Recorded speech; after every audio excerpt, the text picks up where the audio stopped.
Assalamualaikum warahmatullahi ta'ala wabarakatuh. A'udzubillahi minasyaitonir rajim. Bismillahirrahmanirrahim. Alhamdulillahirabbil alamin wal 'aqibatu lil muttaqin wa la udwana illa 'alal zalimin. Wassalatu wassalamu ala asyrofil anbiya'i wa mursalin sayyidina Muhammadin wa ala alihi wa sahbihi ajma'in. Asyhadu an la ilaha illallah wahdahu la syarika lahu wa asyhadu anna sayyidana wa nabiyyana Muhammadan abduhu wa rasuluh. Allahumma rzuqna fahman nabiyyin wa hifdzal mursalin wa ilhamal malaikatil muqarrabin bi rahmatika ya arhamar rahimin. Allahumma la sahla illa ma ja'altahu sahla wa anta taj'al hazna idza syi'ta syahla. Kembali pada video pembelajaran kajian kitab kuning, yang mana pada video pembelajaran kali ini kita akan belajar tentang kitabnya Fathul Mu'in, ya. Bahwa kalau kita lihat di dalamnya, kitab ini merupakan karangan dari Al-Alim Al-Alama Asy-Syaikh Zainuddin bin Abdul Aziz, ya. Dan perlu kita ketahui bahwa kitab Fathul Mu'in ini merupakan dari salah satu kitabnya kitab fikih, ya, yang mana kalau kita tahu kitab fikih itu merupakan kitab yang di dalamnya memuat panduan-panduan kita melaksanakan suatu ibadah, terutama misalkan ibadah sholat. Nah, apabila misalkan kita tidak sesuai dengan ilmu fikihnya, maka sholat kita tidak akan diterima oleh Allah Subhanahu. Makanya perlu kita belajar tentang kitabnya Fathul Mu'in, supaya ketika kita melaksanakan sholat kita bisa diterima oleh Allah Subhanahu wa Ta'ala. Ya, langsung saja kita ke bab pertama, ya, ke kitabnya Fathul Mu'in. Dan pada pertemuan kali ini kita akan belajar sedikit demi sedikit, ya, dari mulai misalkan babus sholati, bab yang menerangkan tentang sholat, ya. Jadi tidak akan sekaligus langsung dibacakan semua ini, ya, supaya misalkan kita bisa belajar sama-sama. Yang tidak pernah belajar di pesantren, kita bisa belajar sama-sama bagaimana cara membacanya, bagaimana cara menerjemahkannya. Kita akan langsung belajar dan kita bisa belajar sama-sama, ya. Mudah-mudahan video pembelajaran kajian kitab kuning ini bisa bermanfaat, terus bagi saya, umumnya bagi kita semua, ya. Langsung saja tanpa berlama-lama lagi, kita langsung saja ke bab pertama di kitabnya Fathul Mu'in. Bismillahirrahmanirrahim. Babus sholati, di bab pertama ini menerangkan tentang sholat, ya, bahwa hiya syar'an, sholat itu menurut syarat, aqwalun wa af'alun adalah ucapan-ucapan dan perbuatan-perbuatan, ya, maksusatun tertentu ataupun yang dihususkan, muftatahatun bitakbir, yang dibuka atau yang dimulai dengan takbir, muhtatamatun bitaslimi, ya, dan diakhiri ataupun dan ditutup dengan ucapan salam. Itu yang disebut sholat menurut pengertian syarak, ya.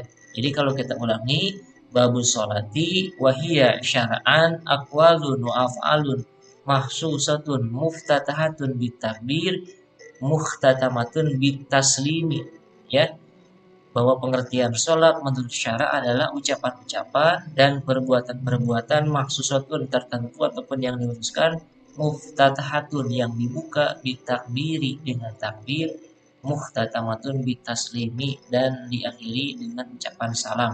Itu yang disebut dengan pengertian sholat berdasarkan syara, ya. Kemudian kalau kita lanjutkan cara membacanya, wasumiyat bidzalika listimaliha, ya, wasumiyat bidzalika listimaliha ala sholati, ya, ucapan dan perbuatan tersebut dinamakan sholat karena sholat itu lugatan menurut bahasa, wahiyya ad-du'a, adalah doa, ya. Wasumiyat bidzalika listimaliha ala sholati lugatan wahiyya ad-du'a, ya, bahwa pengertian sholat itu kalau menurut bahasa adalah doa, ya. Kenapa ucapan dan perbuatan tersebut dinamakan sholat, ya, ala sholati, karena sholat itu menurut bahasa adalah doa, yaitu doa. Kenapa sholat disebut sebagai doa? Karena selama kita melaksanakan sholat, ketika bacaan-bacaan yang kita baca selama kita melaksanakan sholat adalah semuanya berisi tentang doa. Ya, sholat menurut bahasa disebut sebagai doa. Ya, kemudian kalau kita lanjutkan bagaimana cara membaca dan berikut menerjemahkannya. Wal mafrudatu, ya, wal mafrudatul ainiyatu khamsun fi kulli yaumin wa lailatin. Salat-salat yang fardu ain itu 5 kali dalam satu hari semalam. Ya, wal mafrudatul ainiyatu, ya, khamsun fi kulli yaumin wa lailatin. Jadi salat-salat yang fardu ain itu ada 5 kali dalam satu hari semalam.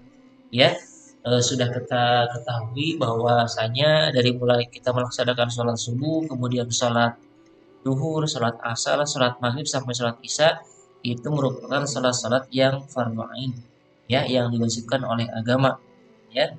Ma'lumatin minadin bidharurati, ya. Kemudian yang sudah kita ketahui dengan pasti dari agama, ya, furu zahiduha. Oleh karena itu kafirlah bagi orang yang menentang sholat, ya, ataupun yang menentangnya, ya. Furu jahiduha, ya, maka kafirlah, ya, furu jahiduha, maka kafirlah bagi orang yang menentangnya. Ya, jadi apabila kita ingin disebut sebagai orang yang beriman, tidak ingin disebut sebagai orang yang kafir, makanya kita sebagai umat Islam harus ataupun wajib kita melaksanakan yang namanya sholat 5 waktu. Ya, ya, walam tajtami hadhil khamsu li ghairi nabiyina Muhammadin sallallahu alaihi wasallam. Ya, jadi salat 5 waktu ini belum pernah berkumpul pada selain Nabi kita Nabi Muhammad sallallahu alaihi wasallam. Ya, nah, jadi pada pertemuan kali ini kita belajarnya hanya sampai di sini dulu, ya. Nanti pada pertemuan selanjutnya kita lanjutkan dari sejarah kapan diwajibkannya sholat 5 waktu. Nanti akan dimulai pada pertemuan selanjutnya dari 8 wafuridot, ya. Jadi pada pertemuan kali ini kita belajarnya dari babus sholati sampai li ghairi nabiyina Muhammadin sallallahu alaihi wasallam. Nanti pada pertemuan selanjutnya kita belajar lagi sampai di sini, dari sini, ya.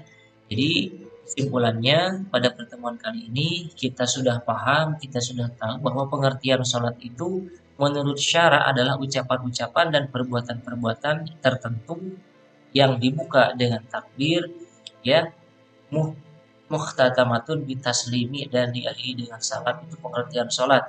Kenapa dinamakan sholat itu? Karena sholat menurut bahasa adalah doa, ya. Wal mafrudatul ainiyatu, ya. Jadi sholat-sholat yang difardu ain itu ada 5 fi kulli yaumin wa lailatin dalam satu hari semalam, ya. Itu yang sudah kita ketahui berdasarkan agama, ya. Fayakfuru, maka kafirlah bagi orang yang menentang sholat, ya.